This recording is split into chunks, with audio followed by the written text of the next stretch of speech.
Zee युवावरील फुलपाखरू ही मालिका प्रेक्षकांची खूपच आवडीची होती। या मालिकेतील मानस आणि वैदेही म्हणजेच ऋता आणि यशोमन यांची जोडी फारच हिट झाली होती। त्याचबरोबर अमित, वर्षा, समीर तानिया, चेतन आणि गौऱ्या या सगळ्यांना देखील या मालिकेमुळे एक वेगळीच ओळख मिळाली होती। तर आता अमित म्हणजे अद्वैत कडेनेची एका नव्या मालिकेत एंट्री होणार आहे।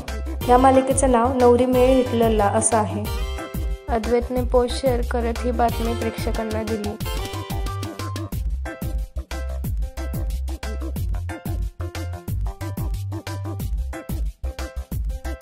तर अनेक सेलिब्रिटी मित्रांनी अद्वैतला शुभेच्छा देखील दिल्या।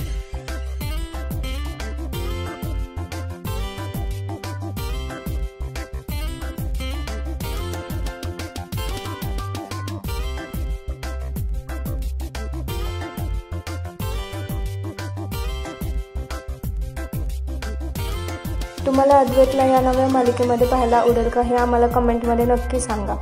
धन्यवाद।